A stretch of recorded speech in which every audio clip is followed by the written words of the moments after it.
jangan katong bicara dengan inilah, dengan Pulau Jawa inilah. Ini kan daerah kepulauan. Kayak contoh tadi Bang Fandi bilang bahwa di SBT mau bicara posyandu, puskesmas itu jauh. Orang sakit semua mati. Orang sakit tuh harus cari rumah sakit, saya pusing. Sampai di lokasi itu langsung mati. Setiap mungkin kalau memang saya bisa bangun rumah sakit besar di 11 kabupaten kota yang ada di Provinsi Maluku, paling tidak dia punya sarana dan juga akomodasi yang jelas itu harus diberikan juga untuk puskesmas-puskesmas yang ada di 11 kabupaten itu. Bicara gadget bagus-bagus, komputer bagus-bagus, tapi koneksi jaringan ini saya ada. Nah ini perlu juga diperhatikan juga pada calon kepala daerah ini.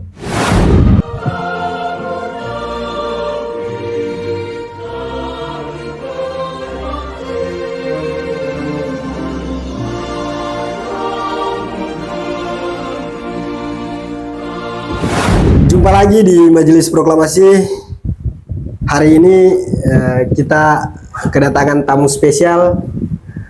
Beliau merupakan salah satu pemuda asal Provinsi Maluku.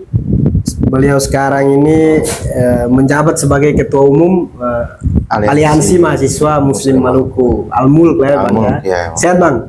Alhamdulillah. Bang sehat, Bang. Ojan ya? Siap. Fandi. Baik Bang, memang ini khusus nih Bang. Kalau buat pemuda itu ada di Majelis Proklamasi namanya Suara Pemuda. Jadi kita ngobrolnya di Suara Pemuda aja Bang. Nah, Bang, menariknya begini Bang, Maluku menjelang pilkada serentak ini kan ada beberapa figur yang kemudian akan ikut berkontestasi di pilkada Maluku di 2024 mendatang ini di bulan November nanti. Nah, tetapi Maluku juga tentunya harus ada skala prioritas yang kemudian itu harus diprioritaskan. Nah, bagi siapapun nantinya yang keluar sebagai pemenang di pilkada Maluku nantinya. Nah, kira-kira skala prioritasnya seperti apa nih Bang untuk Maluku secara umum agar supaya yang mau jadi gubernur dan wakil gubernur juga tahu apa yang harus dibangun. Ada pertanyaan penting lagi Bang, sebagai orang Maluku, sebagai mahasiswa dan pemuda Maluku, kira-kira Abang melihat Maluku ini seperti apa sih?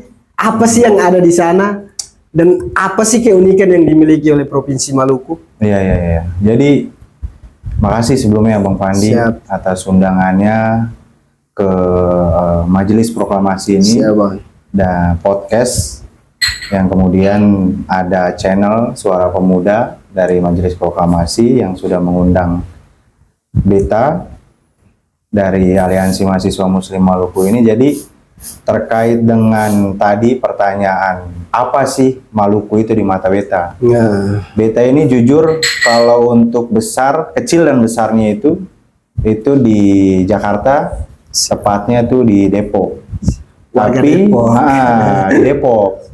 Dan Beta juga sudah bisa dikatakan berdomisili lah di Depok. Sudah jadi orang Depok lah gitu. Nah, cuman keterpanggilan Beta terhadap Maluku itu mungkin kata orang semua lah. Kita semua ini bahwa kalau dikatakan bahwa apa itu Maluku, Beta mungkin cuma hanya kasih satu kata saja terkait dengan Maluku bahwa itu adalah epicentrum. Epicentrum bagi ekonomi dunia pada 2045 mendatang. Kenapa akhirnya Beta harus bicara Maluku adalah epicentrum?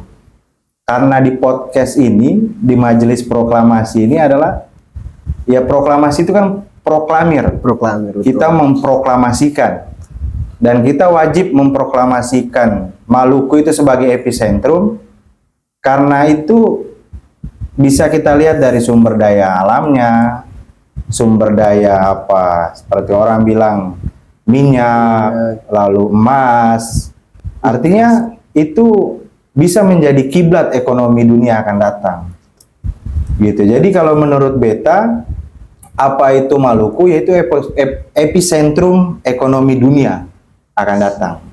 Begitu Bang Pandi. Baik, memang Maluku ini kan dari dulu sebenarnya terkenalnya kaya akan sumber daya alam. Iya. Namun kan kesini kan lagi-lagi pengelolaannya artinya sing merata. Artinya kan di 1 atau 2 tahun belakangan kemarin kan sempat juga bahwa di Maluku masuk dalam kategori salah satu provinsi termiskin juga di nomor Indonesia, 4. nomor 4 Ya, di Indonesia. betul. Ini kan sangat miris. Betul. Artinya negeri yang kaya dengan sumber daya alam, tapi katong masih miskin. Iya.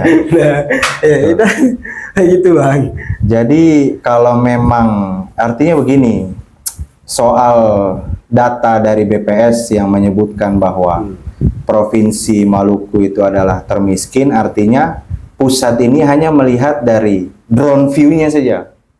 Artinya dia melihat hanya drone view-nya saja, lalu tidak melihat bagaimana kedalaman katong punya alam itu. Kan selama ini kan, sekarang begini, eranya sekarang ini kan dari pemerintah pusat sampai di daerah pun, katong kan bicara terkait dengan investor. Betul. Investasi untuk ke Maluku, baik itu dalam aspek wisata, pembangunan sumber daya alam dan lain-lain.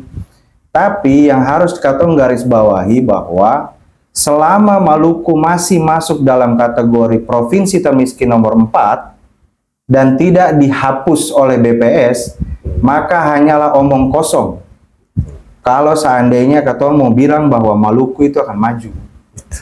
Jadi poinnya adalah bahwa katong ini yang diberikan semacam label lah ya.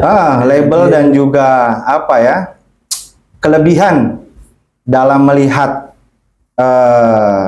situasi politik nasional maupun daerah, bahwa katong harus bilang kepada pemerintah pusat, hapus katong punya daerah itu sebagai provinsi termiskin, supaya investor dari luar ataupun dari dalam itu dapat melirik katong punya daerah. Itu poinnya. Nah sekarang ini kan ya katong tidak bisa salahkan senior-senior juga. Betul. Mereka dengan berbagai kepentingannya, latar belakang dan lain-lain, ya cuman sebagai katong agent of change yang sering katong katakan sebagai slogan katong mahasiswa, pemuda atau social control, agent of change, itu kan katong harus mampu menyuarakan itu. Betul. Bahwa Maluku itu harus dihapus dari data BPS. BPS sebagai provinsi termiskin tadi. Karena nggak kompatibel sama data yang ada di Maluku, bahwa hari ini Maluku punya emas, Maluku punya minyak, Maluku punya gas bumi yang diprediksi itu sampai 100 tahun ke depan itu tidak akan habis. Blok Masela itu khususnya. Begitu, Bang. Tapi Bang, kemarin 1-2 hari kemarin itu ada sempat lihat nih, ada tulisan Abang yang kemudian di sosial media. Itu kan ada catatan-catatan penting di jelang pilkada nih. Di teman-teman di Majelis Proklamasi juga pengen tahu nih, catatan-catatan penting apa saja nih untuk jelang pilkada yang Abang sampaikan, kira-kira bisa disampaikan di podcast ini biar teman-teman dan seluruh masyarakat Maluku juga tahu. Catatan itu memang beberapa hari kemarin itu beta ada buat catatan kepada, dialamatkannya itu kepada beberapa kepala daerah Provinsi Maluku, khususnya yang akan berkontestasi lah dalam pilkada 2024 ini. Nah, concern katorang dari Aliansi Mahasiswa Muslim Maluku ini bahwa ada 2 aspek yang kemudian itu coba katong kasih catatan, dikasih catatan tebal untuk kepada calon kepala daerah ini. Yang pertama itu terkait pendidikan, yang kedua ini terkait kesehatan. Sebenarnya ada 3, cuman beta saya buka semua karena beta rasa bahwa itu masih mungkin on progress lah, artinya ada proses lah nanti ke sana. Nah, beta melihat bahwa pendidikan katong hari ini tuh, ya beta karena lahir dan besar di sini, bukan lahir, artinya besar di sini, itu beta merasa bahwa pendidikan katorang itu di sana itu khususnya kayak semacam contoh kasar itu sekolah dasar lah ya. Betul. Sampai dengan perguruan tinggi itu itu belum punya fasilitas yang setara, yang memadai. yang memadai lah. Artinya untuk mencapai kualitas sumber daya manusia yang goals, yang artinya yang mencapai tujuan itu, setidaknya kan katong harus menyediakan fasilitas di baik itu sekolah dasar, sekolah menengah sampai apa perguruan tinggi. Itu kan harus, pemerintah itu wajib hukumnya untuk mengakomodir fasilitas-fasilitas itu. Karena beberapa kali sempat beta diskusi dengan mahasiswa dari negeri, beta yang sebut kampusnya, negeri di Kota Ambon itu, bahwa ada salah satu fakultas maritim, itu bahkan fasilitasnya itu kepemilikan dari salah satu dosen. Jadi pribadi. Milik pribadi, bukan milik kampus. Bukan milik kampus. Artinya kan, kata orang ini kan, di sana itu kan negara kepulauan. Tuh, bagaimana bisa dengan fasilitas contoh saja seperti kapal, katong simpunya begitu. Lalu fungsi dari maritim ini apa? Fungsi maritim itu kan katong mengeksplor. Betul. Katong punya laut, punya luas daerah, punya segala macam. Tapi kalau seandainya fasilitas itu saja yang ada, lalu apa yang mau dibanggakan dari Fakultas Kemaritiman di Katong sana? Mungkin sarjana-sarjana maritim saja. Nah itu yang akhirnya. Iya, maksudnya kan masa Katong harus bicara katinting segala macam kan modern Pak sekarang ini kan. Nah itu yang beta bikin buat beta akhirnya bikin catatan pada kepala daerah ini. Lalu soal jumlah perguruan tinggi dalam hal ini negeri. Itu kan kayak di Maluku cuma satu, di Ambon pun juga satu, dan itu kayaknya satu saja perguruan tinggi negeri yang ada di satu provinsi. Iya, Kota Ambon tuh. Nah artinya kan akhirnya kata orang yang punya SDM yang mumpuni ini, akhirnya kata orang berlanjutkan, kata orang punya cita-cita keluar daripada daerah, dari Maluku. Tuh. Lalu keseringan dari kata orang lanjut belajar di luar Maluku, dan kata orang merasa nyaman dengan daerah itu. Start pulang lagi. Iya, akhirnya kata orang lupa dengan Maluku nih. Ah itu kan itu yang harus digarisbawahi itu oleh para kepala daerah. Bagaimana menyiapkan infrastruktur yang memadai, fasilitas kampus yang betul-betul orang bilang bahwa ya yang mumpuni lah daripada kampus-kampus inilah setiap fakultas ini. Begitu Bang Fandi. Ya, memang betul.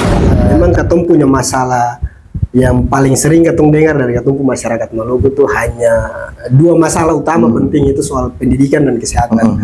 Nah, jangankan di Kota Ambon, di Kota Ambon saja sudah banyak masalah terkait pendidikan dan kesehatan. Apalagi yang di daerah-daerah luar, kayak apalagi SBT. Betul. Nah, itu kan lebih parah lagi. Iya. Nah, cuman Bang, ini sebelum jauh nih, katong juga harus, artinya setelah pilkada ini kan katong juga harus sebagai pemuda nih, saran katong harus punya prioritas juga untuk skala prioritas yang kemudian harus itu katong berikan kepada pemerintah daerah nih, khususnya yang nanti keluar sebagai pemenang pilkada di Maluku. Kira-kira catatan prioritas penting apa sih yang abang pengen sampaikan ke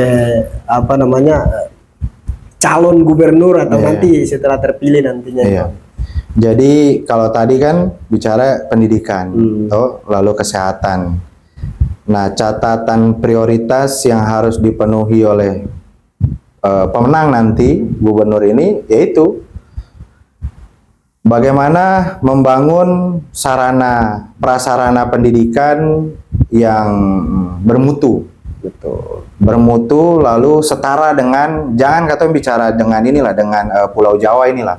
Artinya apa yang ada di Kota Ambon itu coba diterapkan ke 11 kabupaten yang ada di Maluku. Begitu juga kesehatannya. Katong ini kan daerah kepulauan. Kayak contoh tadi Bang Fandi bilang bahwa di SBT dia punya fasilitas kesehatan, bahkan beta dari Maluku Tengah, katong sama Maluku Tengah, tapi yaitu fasilitas kesehatannya juga itu sangat, artinya katong mau bicara posyandu, puskesmas itu jauh. Orang sakit semua mati. Orang sakit tuh harus cari rumah sakit, saya pusing. Sampai di sampai di lokasi itu langsung mati, Pak. SBT 2018 kalau tersalah itu kan viral. Iya. Sampai masuk di TV-TV nasional. Sampai masuk di TV-TV nasional. Gara-gara seng memadainya sarana dan prasarana menunjang. Iya. Menunjang di kesehatan. Itu maksud beta kan paling tidak begini. Dari setiap, mungkin kalau memang saya bisa bangun rumah sakit besar di 11 kabupaten kota yang ada di Provinsi Maluku, paling tidak dia punya sarana dan juga akomodasi yang jelas, itu harus diberikan juga untuk puskesmas-puskesmas yang ada di 11 kabupaten itu. Sekarang begini, kata bicara soal kesehatan. Kayak contoh saja ambulan saja, itu kayaknya sampai ada kayaknya. Yang ada di setiap kabupaten-kabupaten tuh, kayak di puskesmas. Mungkin di setiap kabupaten kota itu satu saja, setiap rumah sakit. Iya, setiap rumah sakit itu satu saja. Dan itu mungkin di rumah sakit umum daerah saja. Itu RSUD saja. RSUD saja. Padahal kesehatan ini kan, bahkan organisasi kesehatan dunia WHO itu dia mengalokasikan anggaran untuk dana kesehatan itu mencapai 15%. Dan untuk katong APBD itu 5%. Artinya kalau APBD itu 100 miliar, berarti ada berapa puluh miliar itu yang seharusnya dialokasikan untuk perbaikan fasilitas-fasilitas kesehatan. Nah, ini kan yang tidak pernah terpikirkan oleh kepala-kepala daerah sebelumnya. Bahkan 5-10 tahun ke belakang itu kan mereka hanya fokus pembangunan fasilitas publik, fasilitas sosial, fasilitas umum. Artinya kan ini kan harus juga menjadi warning juga untuk dorang bahwa pemuda hari ini memiliki suara terbanyak, baik itu di pemilu nasional ataupun pemilu daerah. Artinya dari Gen Z dan Gen milenial itu katong adalah yang paling mendominasi suara konstituen. Nah, jadi harapan beta, apa yang menjadi catatan ini bisa didengar gitu untuk seluruh kepala calon daerah yang akan berkontestasi mendatang nih, khususnya di wilayah Maluku. Kira-kira abang melihat bahwa di 5 tahun terakhir ini di masa kepemimpinan Murad ini, Pak Murad Ismail dan Barnabas Orno ini, apakah yang tadi abang sebutkan itu sudah jalan ataukah belum sama sekali? Kalau untuk pemerintahan Murad Ismail dan Barnabas Orno ini, beta lihat memang sudah ada beberapa yang artinya berjalan lah. Tapi itu di luar dari beta punya catatan. Jadi memang kayak contoh pembenahan fasilitas publik itu memang sudah mulai rapi lah di Kota Ambon khususnya. Lalu ada beberapa fasilitas-fasilitas sosial yang kemudian menjadi concern daripada pemerintah provinsi. Tapi kayak untuk transportasi, pendidikan, dan juga sarana prasarana kesehatan itu yang kemudian beta masih rasa bahwa belum mencapai, bukan maksimal, artinya belum dirasakan lah oleh kata orang masyarakat Maluku. Artinya sekalipun beta di Jakarta sini, tapi kan katong secara online tuh masih berhubungan dengan di sana. Nah, jadi kemungkinan bahwa apa yang kemudian menjadi periode berikut, entah siapapun nanti, itu bisa mungkin lebih fokus lagi pada persoalan itu tadi, transportasi, pendidikan, dan juga kesehatan. Dan terakhir mungkin soal ini, bahwa katong ini kan sekarang era digitalisasi. Betul. Artinya kalau katong bicara era digitalisasi, sekarang kalau katong pulang ke daerah, ini yang paling sering katong rasakan. Kalau katong pulang ke daerah, mungkin kalau di kotanya itu stabil. Stabil. Tapi kalau ke daerah pelosok, bahkan bukan cuma ini, bahkan dari Beta saja yang 2 jam ke kota Ambon saja, itu juga masih merasakan soal internet yang masih jaringan internet. Ya, jaringan internet yang masih belum maksimal lah, terkoneksi. Nah, ini kan agak-agak apa namanya kontraproduktif lah. Artinya katong gaungkan persoalan 5.0, 4.0, tapi ternyata iya, tapi secara fasilitasnya belum siap begitu. Ya contoh, katong bisa bicara saya ini terbuka saja. Berapa kalau katong bicara di sana itu berapa sih anak-anak yang di sana itu lihai dalam bermain internet dan juga komputer. Ini katong terbuka saja. Begitu. Jadi berapa sih orang-orang yang artinya peka terhadap digital, melek terhadap digital, itu bisa disensus katong di sana. Karena apa? Orang akhirnya agak-agak minder. Karena apa? Katong bicara gadget bagus-bagus, komputer bagus-bagus, tapi koneksi jaringannya ini saya ada. Nah, ini perlu juga diperhatikan juga pada calon kepala daerah ini. Gitu. Secara persoalan Maluku, artinya sampai masuk pada label provinsi termiskin Indonesia nomor 4, berarti kan semua hal ada di situ. Mau dari pendidikan, kesehatan dan lain sebagainya, semua hal ada di situ. Nah, tapi memang katong harus sadari bahwa ke depan ini kan banyak sekali nantinya katong hadapi itu tantangan-tantangan. Yang mungkin secara secara masif, baik itu dari soal digitalisasi dan lain sebagainya. Nah, kira-kira apa nih pesan atau harapan nih untuk mengantisipasi tantangan-tantangan ini kepada calon-calon kepala daerah nih Bang ke depan ini? Jadi mungkin tadi kan katong panjang lebar nih, tapi katong Beta belum aliansi mahasiswa Muslim Maluku ini. Mungkin Beta taruh sedikit bahwa aliansi memperkenalkan. Betul. Jadi bahwa aliansi mahasiswa Muslim Maluku ini adalah sayap daripada organisasi Front Pemuda Muslim Maluku yang diketuai oleh Bang Umar Ohitenan, Haji Umar Ohitenan, atau nama panggungnya Bang Umar Key. Jadi memang beberapa hari kemarin sempat ada berita beliau yang viral terkait bahwa Maluku minta menteri. Ya, kalau enggak Maluku merdeka. Artinya itu adalah sinyal. Artinya kalau katong ingin membangun timur, Indonesia Timur terkhusus Maluku, maka katong harus lepaskan segala bentuk kepentingan katorang. Tantangannya itu. Betul. Bisa tidak katong melepas segala bentuk katong punya kepentingan, baik itu suku, kultur, budaya ataupun agama. Bahkan sebelum Beta kesini tadi, Beta lihat ada catatan dari, mungkin katong tahu, Ibu Angelin Patiasina. Ya, salah satu anak dari tokoh besar juga Maluku yang bergerak di wilayah minyak lah ya, migas.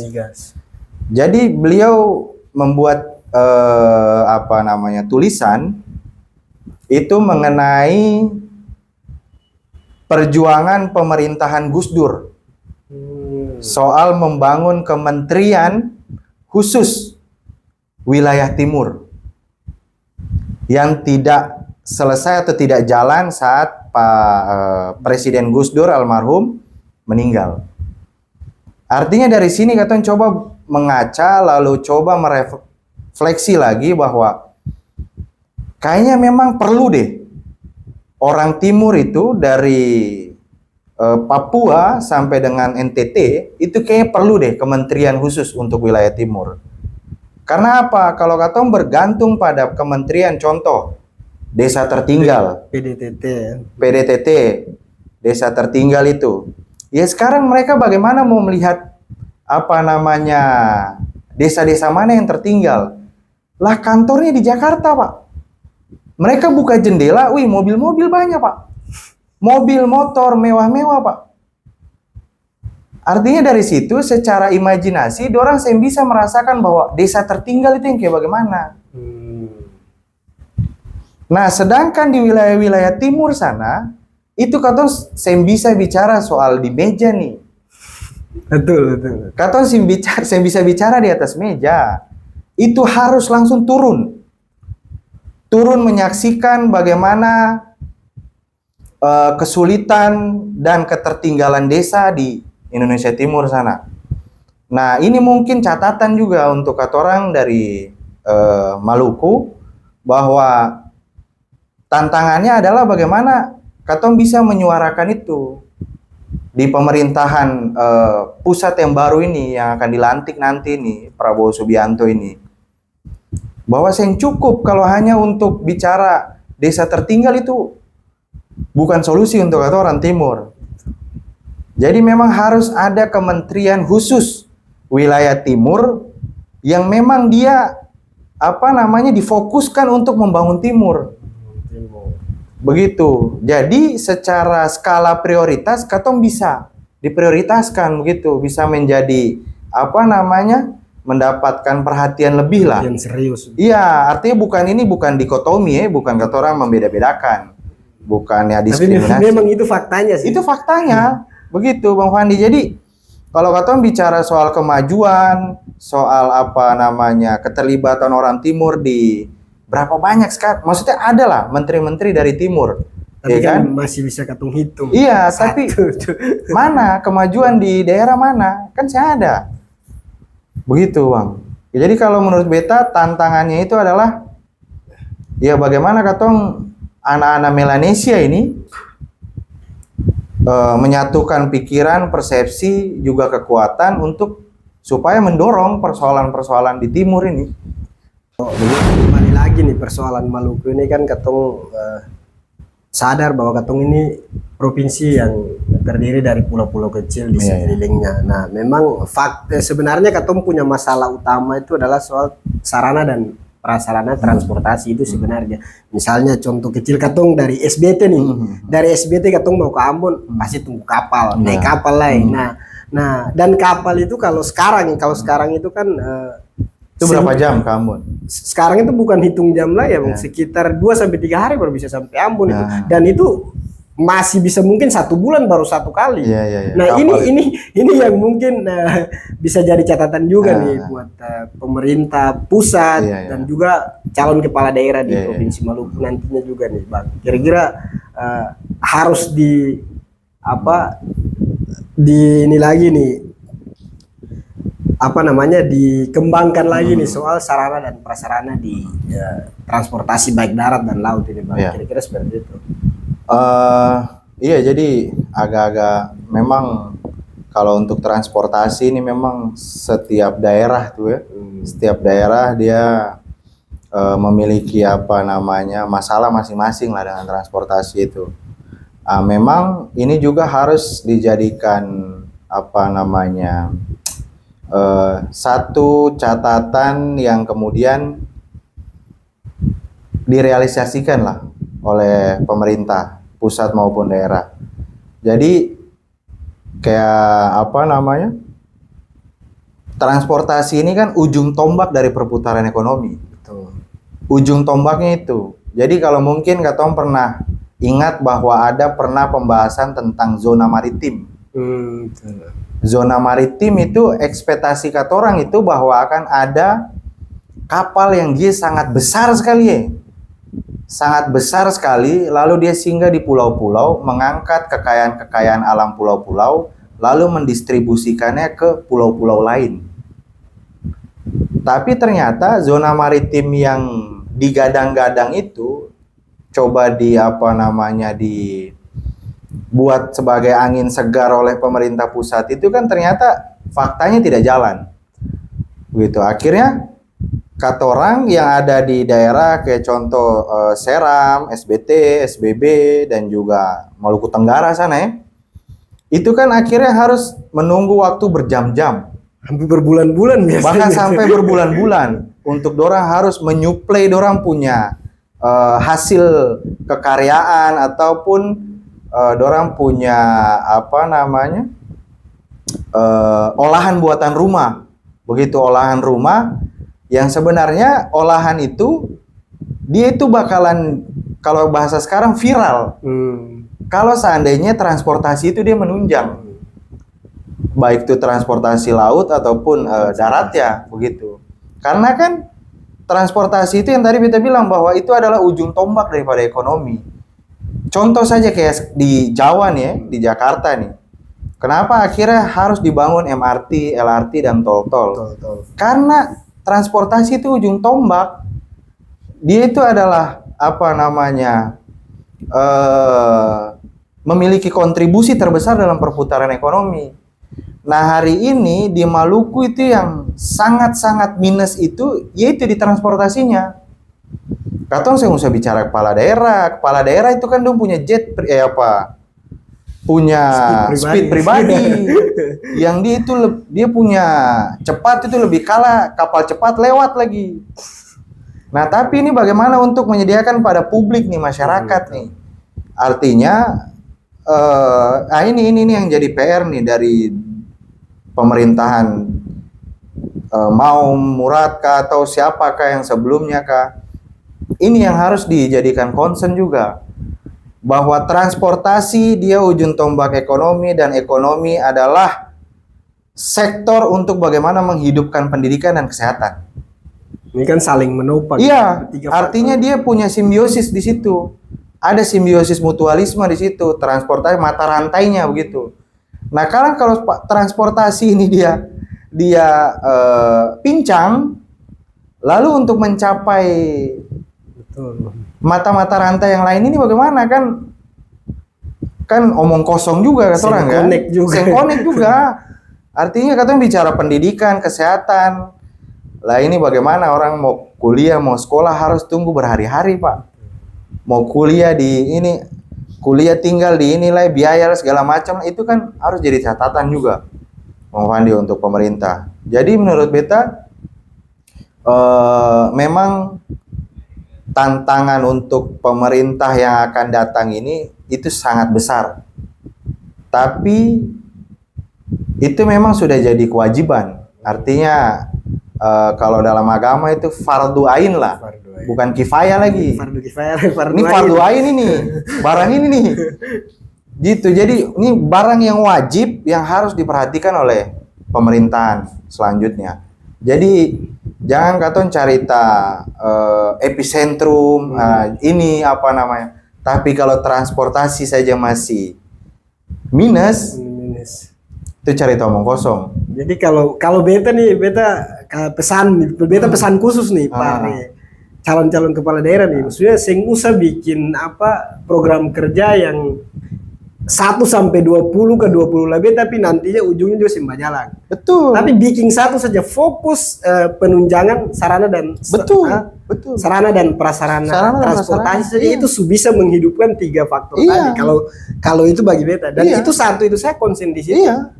Karena sudah betul. Mata rantai. Betul. Sekarang katong bilang mata rantai itu ya begitu, dia punya siklusnya itu putarannya begitu. Jadi kalau seandainya katong hanya kayak contoh tadi Abang bilang bahwa program 1 sampai 30, katong pun anggota DPR RI itu yang berpuluh-puluh tahun menjabat saja tak ada perubahan kok.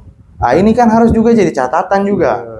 Artinya jangan katong bicara saat katong mau maju sih. Iya, mau maju bicara eksekutif lalu bicara program dan ini sebagainya. Padahal kewenangan tertinggi itu adalah legislatif. Dia yang bisa mengontrol itu eksekutif. Tapi artinya kan ini kan trias politika lagi.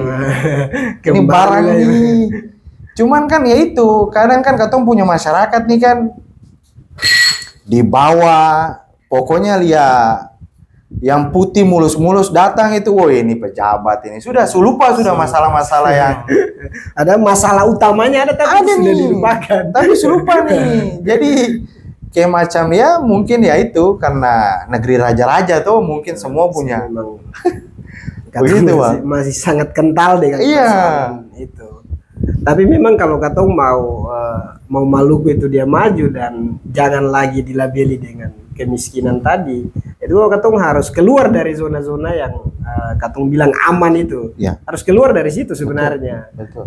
Dan memang itu yang harus katong perhatikan di Maluku khususnya itu ya soal transportasi. Nah, dari transportasi inilah baru misalnya contoh kecil, kalau SBT Maluku Tenggara, Kota Tual dan Kota Ambon itu lancar transportasinya kan ekonominya hidup. Betul. Di wilayah-wilayah itu kan pasti hidup. Betul. Cuman kalau itu seng jalan, ya pasti katong miskin. Iya. Karena apa ya, hasil alam yang katong punya, misalnya kalau di Maluku kan ada 3 3 WTP itu yang terbanyak menghasilkan ikan itu kan. Salah satunya kan SBT, Banda, Aru tuh. Nah 3 itu punya banyak ikan. Cuman kalau lagi-lagi transportasi seng lancar dan seng difasilitasi oleh pemerintah, ya ujungnya dikonsumsi sendiri lagi. Iya. Dan sing terjual kemana-mana. Iya. Nah, ya itu ya katong sih bisa mungkin nanti Cina datang lah ambil bawa bisa aja. Itu. Jadi katong cuma tahu ini per tahun katong kekayaan ikan dong ambil ribuan ton, tapi sudah katong begitu saja. Jadi itu yang harus jadi catatan, Bang. Itu makanya beta bilang bahwa memajukan Maluku itu katong harus lepas katong punya segala kepentingan. Artinya transportasi adalah ujung tombak yang bisa memajukan segala bentuk sektor. Ya itu katong harus bagaimana berpikir bersama-sama. Artinya pemerintah ini memang secara sumber daya memang dong punya begitu. Tapi artinya katong saya bisa bilang juga bahwa pemerintah ini dewa begitu. Katong terbatas juga. Iya, jadi memang apapun yang jadi kekurangan itu katong harus sampaikan, sekalipun pahit begitu ya. Mau nanti dia Murad terpilih lagi ya katong harus sampaikan bahwa Bapak ini ada masalah transportasi yang kemudian menjadi hambatan untuk pertumbuhan ekonomi Ambon dan Maluku secara keseluruhan. Mau data? Oke. Ada olahan rumahan seperti abon ikan yang dibuat oleh Pulau Seram, SBT, SBB, dan juga Maluku Tenggara, ini yang tidak bisa didistribusi. Akhirnya dia basi karena orang bosan. Orang lokal bosan. Hari-hari makan ikan abon terus ketemu pusing. Coba kalau dia bawa ke arah timur Indonesia, maksudnya Jawa Timur, Jawa Timur, Jawa Barat, viral barang itu. Katong mau kasih viral di media sosial, jaringan lagi kendala. Iya, maksud beta kan artinya kalau transportasi itu dia memadai, barang ini dia didistribusikan ke Surabaya contohnya, lalu dimakan oleh kalangan-kalangan Gen Z dan milenial, kan sekarang kan itu di video. Tuh, di foto tuh. Itu akan viral dan itu bisa menopang katong punya ekonomi sana. Gitu, karena era digitalisasi ini yang akhirnya memudahkan katorang. Begitu, artinya ini memang tantangan terbesar katorang. Bukan hanya pejabat, jadi katorang ini juga. Tapi menarik lagi nih Kak Kanda sebagai sebagai ketua umum Aliansi Mahasiswa Muslim Maluku. Ini 27 November ini kan pilkada. Kontestasi pilkada di Maluku, dan di Maluku ada 3 calon. Nah dari diskusi yang tadi katong sampaikan, nah kira-kira siapa yang peluang di antara dong 3 ini para eksekusi soal skala prioritas, soal tantangan dan lain hal tadi yang dieksekusi ini, kira-kira pandangan dari Kak Kanda Ketua Umum Aliansi Mahasiswa Muslim Maluku, siapa yang berpotensi nih, yang punya peluang besar nih di antara dong 3 ini, kira-kira seperti itu, Bang. Ya jadi kalau dibilang tantangan peluang untuk para calon kepala daerah ini, artinya semua punya peluang lah.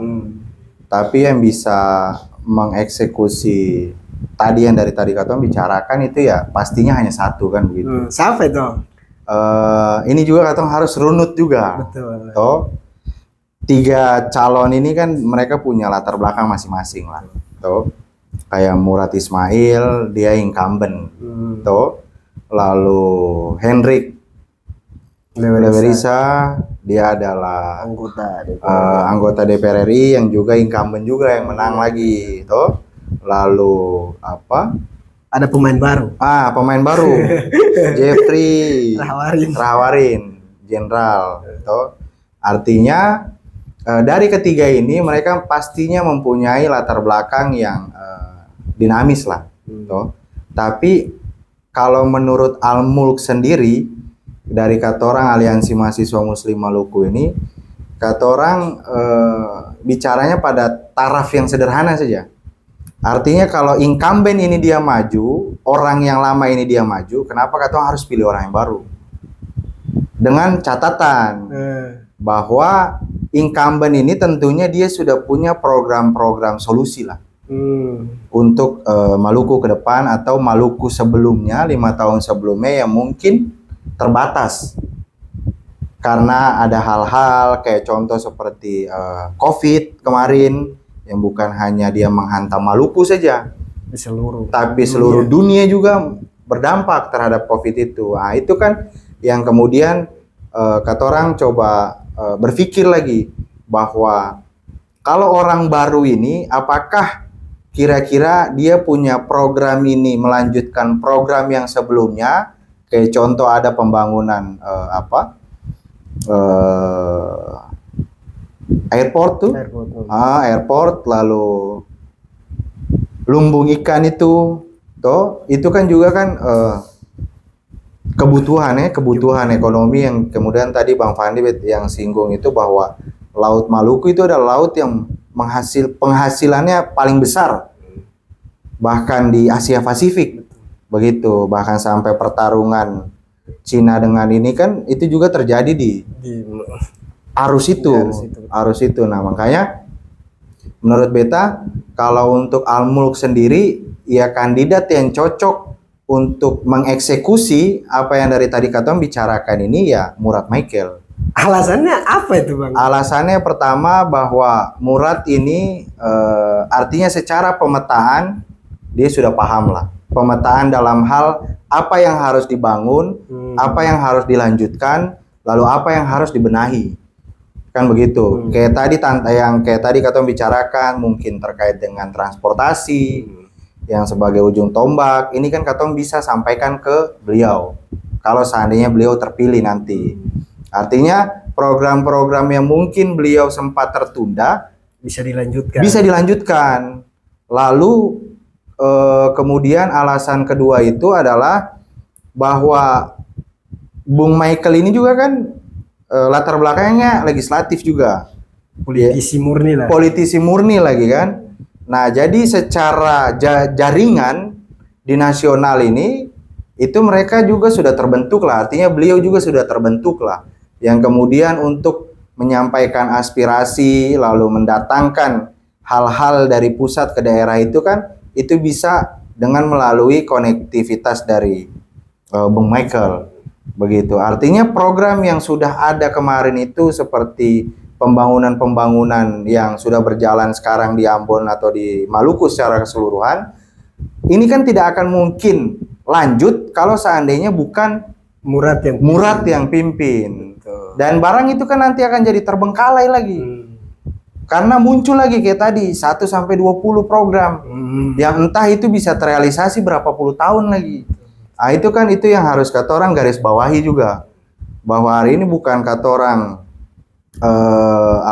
fanatik atau bagian dari relawan atau apapun, tapi kata berpikir secara rasional. Kalau memang incumbent ini dia maju dengan dia punya program yang ada ini sebelumnya, kenapa tidak Katong pilih dorang gitu? Ketimbang Katong harus pilih yang baru lagi, harus memetakan lagi, lalu melihat lagi program apa yang paling ini, itu kan buang-buang energi. Jangan-jangan 5 tahun ini belum cukup. Begitu. Makanya jadi mending ya Katong beri kesempatan lagi untuk Murad dan Michael ini untuk pimpin lagi Maluku ke depan, agar supaya apa yang menjadi program kemarin yang sempat tertunda itu dia bisa direalisasi. Begitu, Bang Fandi. Siap, Bang. Memang itu yang sering orang bilang beda pimpinan, beda kebijakan. Ya. Nah, kalau Katong kembali ke soal tadi, berarti kalau misalnya Pak Murad yang terpilih lagi, berarti sudah beda kebijakan. Iyalah. Harus mulai dari awal lagi. Iya, harus mulai dari awal lagi. Makanya iman politik itu penting. Iman politik untuk kata orang terutama nih ya, anak-anak Gen Z, Gen milenial. Jadi artinya kata harus juga melihat juga jangan pakai apa namanya kalau kacamata kuda. Iya, jangan pakai kacamata kuda, Pak. maksudnya dia lurus terarah lalu katanya jadi akhirnya fanatik buta dan tidak bisa melihat mana yang memang bisa menjalankan prioritas dan mana yang cuma hanya buat program prioritas saja. Itu kan harus katanya bedakan juga. Jangan sampai yang baru ini cuma hanya bisa buat program prioritas tapi tidak bisa jalankan. Ini juga kan catatan juga. Repot juga. Iya kan. Jadi yang penting lebih baik ya yang sudah jadi aja katong pilih lagi supaya apa yang menjadi prioritas kemarin itu bisa dilanjutkan. Begitu. Jadi mungkin itu dari Al-Mulk sendiri. Artinya ini tidak ada punya kaitan karena katong bagian dari relawan, karena katong juga tahu Murad tuh siapa, Michael tuh siapa. Tapi karena katong kan berangkat dari rasional tuh. Betul. Gitu. Ketung kan semua kan masyarakat Maluku berharap kan Maluku ke depan harus maju dan harus maju. Itu kan poinnya. Itu poinnya. Jadi artinya jangan sampai katong buang-buang energi lah untuk hal-hal yang kemudian katong berharap ternyata di kedepannya itu dia tidak sesuai kata orang punya ekspektasi. Sering sesuai dengan harapan. Iya, itu kan bahaya. Terakhir dari Ade nih dan seluruh teman-teman di Majelis Proklamasi nih sebagai Ketua Umum Aliansi Mahasiswa Muslim Maluku, apa pesan nih buat khususnya pemuda masyarakat Maluku secara luas lah, apa pesannya buat Katung Saudara dan Katung juga yang di sini nih, kira-kira pesan penting apa yang abang mau sampaikan nih? Ini menyangkut bebas saya mau soal figur atau apa nih? Dari perspektif abang lah. Perspektif saja. Jadi kalau pesan untuk kata orang pemuda, mahasiswa juga, mungkin menurut beta pesannya adalah bagaimana katong menjaga katong punya iman politik. Itu. Jadi apa yang sudah tertanam dalam katong punya iman kepolitikan ini, ya itu yang katong harus dorong terus. Jangan sampai dia terdegradasi karena hal-hal yang sifatnya itu hanya seremoni saja. Gitu. Artinya banyak pengalaman yang kemudian entah dari mana dia hadir, calon ini dia hadir lalu tiba-tiba dia memberikan angin-angin surga lah ya. Lalu menggoyahkan kita punya iman-iman politik kan itu kan bahaya juga. Gitu. Akhirnya setelah nanti dia tidak sesuai dengan kita punya harapan, kita akhirnya baper. Kritik lagi. Nah itu kan itu yang harus kata orang coba jaga. Jadi pesannya itu ya jaga iman politik. Kalau memang Murad ya Murad. Artinya jangan bergeser-geser, ya kan? Ya yang penting bahwa jagalah kedamaian. Itu saja. Jadi pemilu ini kan sarana transisi ya kepemimpinan. Jadi jangan sampai agenda 5 tahunan ini lalu merusak katong punya pela gandong lah. Begitu. Tapi paling tidak pesan beta adalah kalau memang Murad ya udah Murad aja. Nggak usah yang lain. Gitu. Karena yang lain juga belum tentu seperti Murad kan begitu. Beda kepala, beda kebijakan. Iyalah, pasti tuh. Siap. Makasih banyak, Abang. Siap. Wah, berkunjung ke Majelis Proklamasi nih. Siap.